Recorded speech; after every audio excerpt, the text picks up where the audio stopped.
எனது பேர் ஏ முகமது கவுஸ். நான் வந்து கோட்டக்குப்பம் நகர செயலராக தாவைக்கா நகர செயலராக இருக்கிறேன். ஆஷிக் அலி என்பவர் வந்து எனக்கு கடன் கொடுத்தோன்னு சொல்லி ஒரு புகார் கொடுத்துரு எஸ்பி ஆஃபீஸில். அது வந்து முழுக்க முழுக்க பொய்யான செய்தி. நான் வந்து அவர் எனக்கு கொடுத்த காசை மொத்தமாக 30 லட்சம் தான் எனக்கு கொடுத்துக்கிறாரு. நான் அவர் திரும்பி செலுத்தின காசை 82,45,000 கிட்ட நான் கொடுத்துருக்கேன். அவர் எந்த அடிப்படையில் வந்து என் மேலே பொய் புகார் கொடுத்தான்னு தெரில. என் வளர்ச்சி பிடிக்காம மாற்றுக் கட்சி தூண்டுதனால அவர் பண்ணாரா எனக்கு தெரியல. ஆனால் அது அப்படி தான் இருக்கும். ஏன்னா என்னோடய உழைப்பு ஃபுல்லாகவே இவர் போட்ட ஒரு நியூஸால் பதிவால் எனக்கு ரொம்ப மன உளைச்சல் ரொம்ப அதிகமாக இருக்குது. அதனால் வந்து நான் எஸ்பி ஆஃபீஸில் மறுப்பு கடிதம் கொடுக்க நான் வந்திருக்கேன். அவர் வந்து பர்சனல் லோன் வாங்கி 23,50,000 ஒரு பர்சனல் லோன் வாங்கிக்கிறார். அந்த வீட்டுக்கு ஹவுஸ் லோன் வாங்கிக்கிறாரு. அந்த லோனை வந்து என்னை கிட்ட சொல்லி என்னை டார்ச்சர் பண்ணிட்டுக்கிறார். அதுவும் என் மேலே வந்து பொய்யான புகார் கொடுத்துக்கிறாரு. 2023 வாங்கினார் வீடு கடை 23 லட்சம் ரூபாய் ஐசிசியில் லோன் வாங்கிக்கிறாரு. அந்த லோனை வந்து என் பக்கம் திருப்புறாரு. நான் கிட்ட சொல்லி என் பக்கம் திருப்புறாரு. ஒரு விஷயமும் அப்படி தான் அவர் பண்ணார். ஆனால் கடைசியாக நான் ஹெல்ப் பண்ண பேரில் என்னையே வந்து எல்லாத்துக்கும் என்னையே மாட்டி விட்டு அவர் நல்ல ஒரு மாதிரி இருக்கிறாரு. இது வந்து முழுக்க பொய்யான வழக்கு தான் அவருக்கு விசாரணை பண்ணி எனக்கு கொடுத்துக்கிறாங்க. அதை மறுப்பு செய்தி போட தான் நான் வந்திருக்கேன். ஓகேங்களா? இதை வந்து நீங்கள் தான் வந்து வெளியே கொண்டு போய் இதை வந்து முழுக்க போய் நீங்கள் தான் சொல்லணும். எல்லா எவிடன்ஸும் என்கிட்ட இருக்குது. ஓகேங்களா? நான் வந்து எந்த தவறும் பண்ணலை, யாருக்கும் நான் மோசடி பண்ணலை. ஓகே. அதே மாதிரி கொலை மிரட்டல்னு எனக்கு ஒரு பதிவு ஒன்று அவர் போட்டிருந்தார். சிஎஸ்ஆர் காப்பி அவர் தான் எனக்கு கொலை மிரட்டல் கொடுத்தான்னு சொல்லி நான் 2 டைம் சிஎஸ்ஆர் காப்பி நான் கோட்டை ஸ்டேஷனில் நான் வாங்கியிருக்கேன். ஓகேங்களா? ஆனால் வந்து அவர் என்ன சொன்னார், நான் கொலை மிரட்டல் விட்ட மாதிரி எல்லாட்டையும் சொல்லிக்கிறாரு. அது வந்து பொய்யான செய்தி. இதப்போ இது சிஎஸ்ஆர் காப்பி. அது 2021 எனக்கு ஒரு குடுக்கல் வாங்கல் இருக்குது சார். ஓகேங்களா? 2021 இருக்குது. நான் அவருக்கு காசை நான் வந்து அவர் ஒரு கஷ்டம் வந்து என்கிட்ட கேட்டால் ஹெல்ப் பண்ணேன். குடும்ப செலவுக்கும் சரி. அவர் வந்து சென்னையில் வந்து ஐடியில் ஒர்க் பண்ணுறார். ஆரம்பத்தில் வந்து சேலரி அவர் கம்மியாக தான் வாங்கியிருந்தார். அந்த டைம் நான் ஹெல்ப் பண்ணேன்.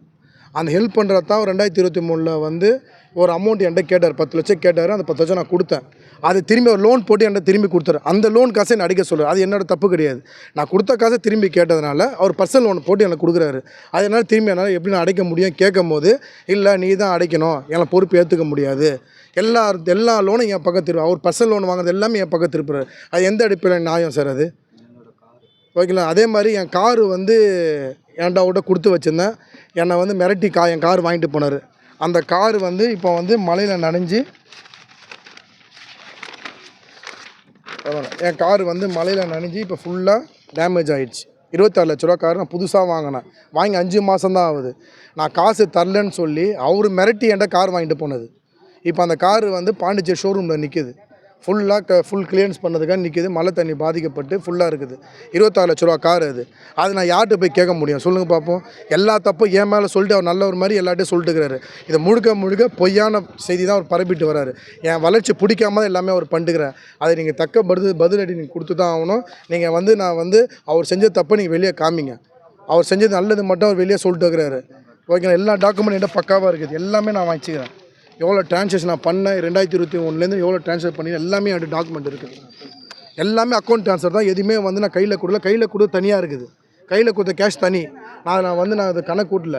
கையில் கொடுக்காம அக்கௌண்ட்டு மட்டும் 82 லட்ச ரூபா. கையில் கொடுத்தது 5 லட்சம் நான் கையில் கொடுத்துருக்கேன்.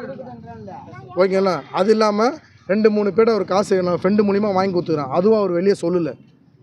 ஓகேங்களா? இது நீங்கள் தான் அவர் பேரில் புகார் கொடுக்க வந்திருக்கீங்க இல்லையா? ஆமாம். சரிங்க சார். நீங்கள் 66 லட்ச ரூபா அவர் கொடுத்தாரு. 36 லட்சம் தான் கொடுத்தான்றீங்க. எப்படி அது? அதுதான் சார் 66 லட்ச ரூபா கொடுத்தேன்னு அவர் சொல்கிறார் சார். ஓகேங்களா? எல்லாமே டாக்குமெண்ட் என்கிட்ட இருக்குது. ஓகேங்களா? அவர் வந்து பொய்யான புகார் தான் வந்து கொடுத்தாரு. 66 லட்ச ரூபா கொடுக்கலன்னா கம்ப்ளைண்ட். ஆமாம் சார். ஆனால் அவர் என்ன கம்ப்ளைண்ட்? என்ன சார்? அவர் மேலே என்ன கம்ப்ளைண்ட்? அவர் என்ன கம்ப்ளைண்ட் பொய்யான வந்து என் மேலே புகார் 46 லட்சம் நான் கட்டணும்னு சொல்லி பொய்யான புகார். அவர் பர்சனல் லோன் வாங்குறது நான் பொறுப்பு எடுத்துக்கணும்னு சொல்கிறாரு. அதை என்னால் ஏற்றுக்க முடியாது. ஓகேங்களா? அக்கௌண்ட்டில் வந்து 82 லட்சம் நான் கொடுத்த ஆதாரம் என்கிட்ட இருக்குது.